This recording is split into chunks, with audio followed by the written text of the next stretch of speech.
Hey, this is Russ from GFN Gaming, and welcome back to another battle report, you sexy In today's game, in an act of contrition, I attempt to out-elite the Legionaries with a Talons of the Emperor kill team. I'm not sure if there's much that will help me, but we went for a mission that will force us close together, although this might be one of those matchups where the Custodians do actually want to play range. Anyway, the mission today is escalating hostilities from the core rulebook. There are 6 objectives in this mission, and victory points are scored at the end of each turn. In the first and second turns, each objective marker is worth 1 victory point. At the end of the third and fourth, each objective is worth 2 victory points. In addition, at the end of the initiative phase of the second and third turns, each player removes 1 objective marker closest to their drop zone, forcing the players closer and closer together, in theory. So I'm fielding the Custodians against the Legionary today as penance for the last battle report. It was filmed on the same day as the last report and is there to answer that age-old question, which is the best elite team in kill team right now? Or at the very least, out of 2 tired players who aren't that good to begin with, fueled on coffee and donuts alone, which player will fumble the least? The terrain specifics have been running on the board whilst I've been yattering, so now let's look at the teams taking part, starting with the Legionaries.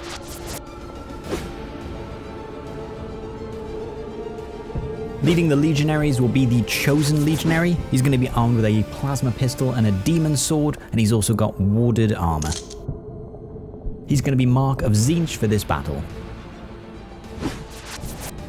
Second in command for the Legionaries is going to be the Balefire Acolyte. He's armed with his Tainted Bolt Pistol and Fell Dagger, and he will also have Malign Scripture. Being forced to use him once again because I don't really have any other models, we've gone for the Legionary Butcher. He's going to be armed with his double-handed chain axe, and he's also going to have Aggression Stimulants just for the funsies. Harder to get rid of than a curry stain on a fresh white shirt, it's the Annointed. Equipped with a bolt pistol and his Daemonic claw. Not much more to really say about this guy, so we'll move on to the 5th Legionary, and we're going for the Legionary ShriveTalon. With the Custodian's ability to not have their APL modified, this guy might not be as useful as he normally is, but he's still a solid combat option. Finally, making up the last member of the Legionaries kill team is the Legionaries Gunner, and he's armed with a plasma gun. He's also got the Maelific Blade. The Chosen, Balefire Acolyte, and Gunner will all be TZEENTCH, the others will all be Mark of KHORNE. That's the Legionaries kill team done, so let's move on to the vastly superior Custodians. The Custodian leader will be armed with a Sentinel blade, and he will also have a storm shield. Both of the sword and board Custodians are going to have Tanglefoot grenades as well. So this guy, as before, will be a Sentinel blade and storm shield, and he's also going to have a Tanglefoot grenade.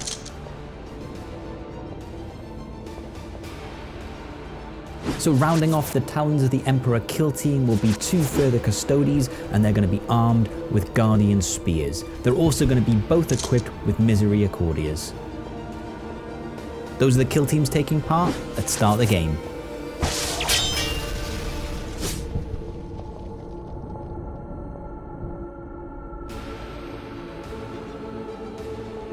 It's the first initiative phase, and the Legionaries win the roll-off so they can decide to be the attackers or the defenders. It's a little on the nose, but leaning into the stereotype, the Legionaries are going to be the attackers, so the Custodians will be choosing their deployment zone. The Custodians will go with deployment zone A, mainly because of the nature trails and peaceful retirement village that it is a home to, and the Legionaries will deploy into deployment zone B. Straying too close to an Imperial world, the Black Legion are surprised by a patrol of the Adeptus Custodes. Or are they? This is no ordinary Heretic Astartes kill team. Each member a specialist, an elite killer. Rather than slink back into the shadows, the Black Legion races towards the engagement, with murder in their eyes. For the scouting phase, the Legionaries choose Infiltrate, and the Custodians will pick Dash. Moving forward slightly with this Custodian with Guardian Spear. With the recon phase done and the barricades all but forgotten, we move swiftly on to the first strategy phase. Both sides will be getting Chris Pine, which is only really an issue if no one has a chain axe, but as we have one to spare, he divides up quite nicely for the players. Starting with the Legionaries, as they have the initiative and they have shuffled the Seek and Destroy deck, ending up with Headhunter, Rout and Challenge, which will be issued by the Anointed against the Custodes leader.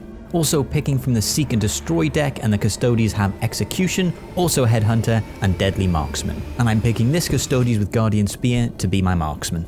The Legionaries will play Etheric Ward as their Favourite of the Dark Gods freebie, and the Custodes won't play anything. With that done, let's move into the firefight phase. Legionaries move first, and the Butcher is charging up this flank from the get-go. Moving a dash and then he's going to pass. I'm in an odd position where I think I do want to get into combat, especially with my sword and board guys, but the Legionaries have many tricks that I myself am not 100% clued up on in combat. Anyway, I move my sword and boarder forward, making sure that he claims objective 4 on the way. Back over to the Legionaries, and they move forward slightly with the Chosen, popping him onto objective 3. My marksman activates next, moving onto the vantage point, although currently he has no targets, as all the enemy operatives are in conceal and behind heavy terrain features. But he does claim objective 6 also. The ShriveTalon moves next, staying in conceal, and just moves to take objective 5 in this building. In conceal, and the Custodes leader moves slowly forward, not willing to break the cover line just yet. The Anointed moves forward now, mirroring the moves made by its target, the Custodes leader. And finally for the Custodes, the last Guardian Spear is going to move forward. I had put these in Engage so that I could potentially shoot in Overwatch, however I'm realizing now that that was probably a mistake. The Balefire Acolyte is going to activate now, and is then going to perform Malign Influence on the Plasma Gunner. He's then just going to duck back behind these containers. Still no targets for the Custodes, so no opportunities to Overwatch, and it's on to the Plasma Gunner. Using Infiltration to move from Conceal to Engage, he then moves to get a line of sight. Now in the Engage order, the Plasma Gunner can target my poor little golden dumpling here, laying down some overcharged plasma fire. 4 shots hitting on 3s, and with Malign Influence we'll be getting lethal 5 and the no cover rule. Does get a 1 but absolutely rerolls, and that turns into another hit. Does make a save, but that's still going to be 16 wounds going through, and he's left with 2 remaining. At the end of the turn, and I'm going to use Brotherhood of Demigods, and even though it's watered down a little bit now, Overwatch for the Custodes, still on 3, so it's not exactly terrible. We scrutinise it a little bit, and I'm kind of keen to let it go, but Captain Legionary Pants over here is feeling confident, and we have a gentleman's agreement the Custodes cover lines aren't drawn over this piece of obscuring terrain, so I'm going to fire. Misses with 1, but I'm going to use a reroll, and I get a crit, so I'm going to get that P1. God, I love the P1. Forgets or chooses to do the normal save, I forget which. Anyway, gets a crit and a normal, leaving 2 going through for 6 damage. So we're at the proper end of the first turn now, so let's have a quick recap of what's happened in turn 1. With 2 elite teams, there's not a load of movement, and at the end of turn 1, both sides managed to secure 2 objectives for 2 victory points. So I think I messed up having both of my Guardian Spears with the Engage order, and if I'd been doing this turn again and in the cold light of a new day, I would probably have held back a little bit more. He does have some ranged options, but with 4 big combat models, I know he's going to be chasing me, so perhaps I should just let him. Then again, I would be giving up the central objectives. I think if I was redoing the turn, I would have kept all my operatives in Conceal, and then gone for the big hits next turn with a full health team. I don't main Custodes, but I'd be interested in knowing how you would have played this turn differently.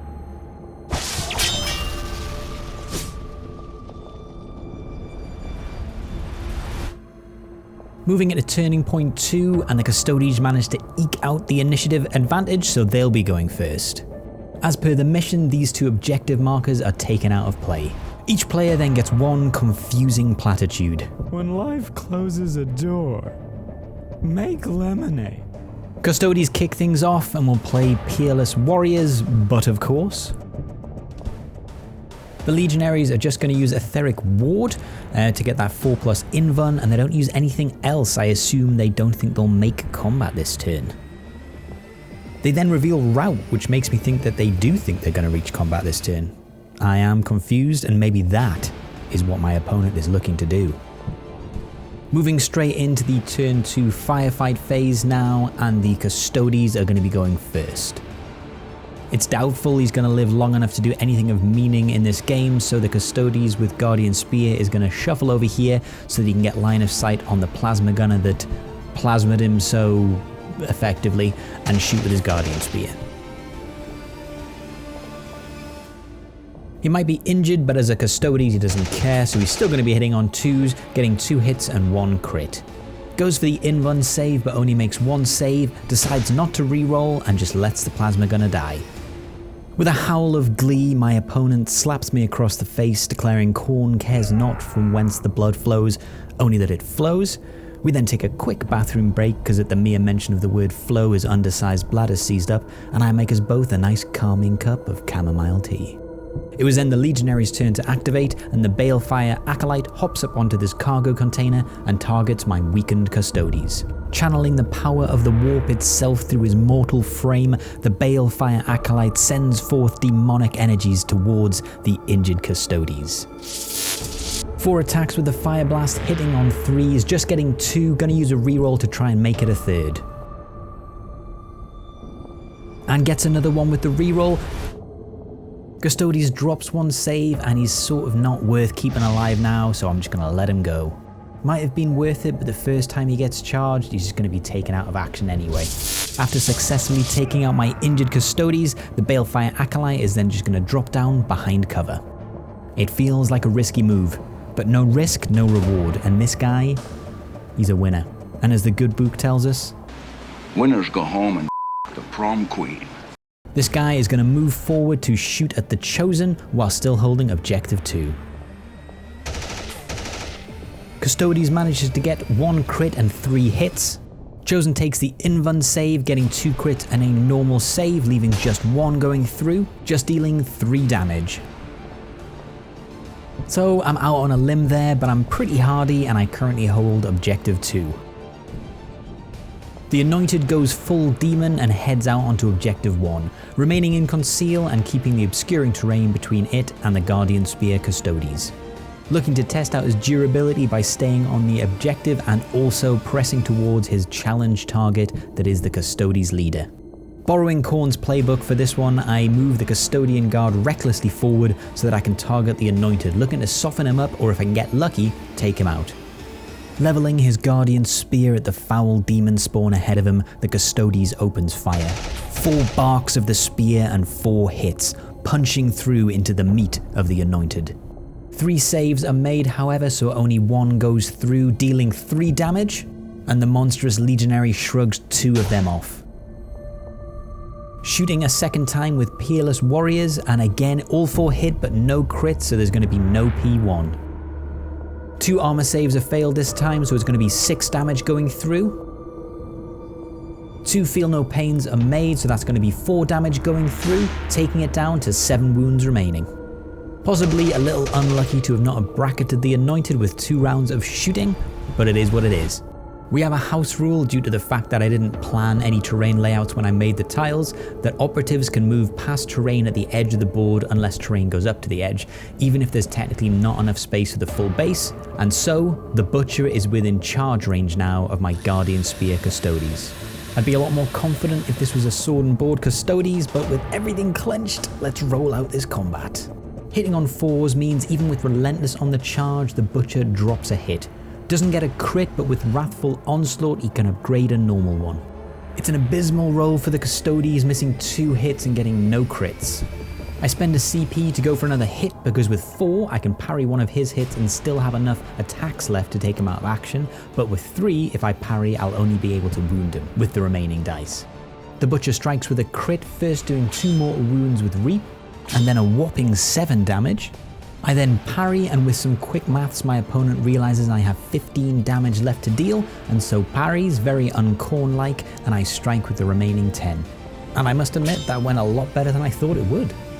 And then I remember the Misericordia, and on a 3+ he will suffer 2 delicious mortal wounds. Come on! So unlucky rolling aside, it's now back to Custodes, and I'm going to move my leader to try and take out the Butcher once and for all. So because he hits on 2s anyway, the Custodes leader won't get a plus for having a friend in combat, but he does slap him on the ass as he walks past and scream, "Kick his ass, Seabass!" And he does get an ass-kicking amount of crits, 1 hit and 4 crits. Butcher gets a reroll with his equipment, but it doesn't really matter what he rolls, the Custodian takes him out of action with the first strike. My opponent then spends 1 CP for unending bloodshed, which I'm honestly not thrilled about. Rolling a single attack die, and it hits. There might be some confusion as to how this ploy actually works. As we understood it, you roll 1 attack die, and if it hits, you get to spend that hit. In this instance, it was a crit hit, so we applied the Reap 2 rule and dealt 2 mortal wounds to both the leader and the already injured Custodians. And then my opponent chose to deal the further 7 damage on the injured Custodians, taking him out of action. It was all very suitably bloodsheddy and corny, and honestly, you'd have thought he'd won the goddamn lottery. He was that chuffed. Next, he's going to activate his chosen Legionary, and he's going to fire his plasma pistol right at my Custodians. Oh, right in the Custodians. That's gotta hurt. Decides against the overcharge, but ends up with 3 crits and a hit. We completely forget about AP1, and I roll 3 2-up saves and get them all. Although even with the free extra save, it still leaves me with just 6 wounds remaining. I hadn't banked on such a good roll, and unfortunately he has a 7 damage weapon, and I only have 6 wounds remaining. So you better believe he's going to charge and fight in combat. Swinging with a demon blade, it's 5 attacks hitting on 2s. Gets a crit and 3 hits, so I am dead. Dead. The first crit from the Chosen kills the Custodians, and because it is a crit, heals himself for 2 wounds as well. He is still out of range for objective 2, and the ShriveTalon is just going to pass, staying on the objective. So it's been a fairly atrocious turn for the Custodians. Let's have a quick recap of what happened and where I went wrong. So, any turn where you lose more friendly Custodians than enemy operatives are killed is a bad one. The Legionaries hold 2 objectives, so we're going to get 2 victory points for the turn. I was definitely going to lose 1 Custodian this turn, the heavily injured one. The other 2 I feel were probably just poor play. Instead of rushing ahead with this guy to try and put some damage on the Chosen and hold objective 2, I probably should have moved forward out of line of sight and just received a charge from the Chosen. With a Storm Shield and some good dice, I could have taken the Chosen out in combat, so that was dumb move number 1. I'm still not 100% sure as to the best option here. The Guardian Spear was going to die or live, and it was just dependent on who got the first turn. With the KHORNE boon, the Butcher was always going to get 1 crit, which means if he strikes first, he's going to do 9 damage with Reap, and if I go first, I'm going to take his last 2 wounds. If I don't charge in with my leader to take him out, I run the risk that my opponent uses Hateful Assault after he gets initiative, kills the Guardian Spear because of course he's going to get that crit, and then charges and attacks the leader, doing a further 9 damage anyway. So in a way, that might have actually been the best damage limitation move at that time, admittedly getting unlucky with the unending bloodshed being a crit. If it was just a normal hit, both of my Custodians are still alive, and then I have a good shot at clearing that flank. Anyway, woulda, shoulda, coulda, let's move on to turn 3.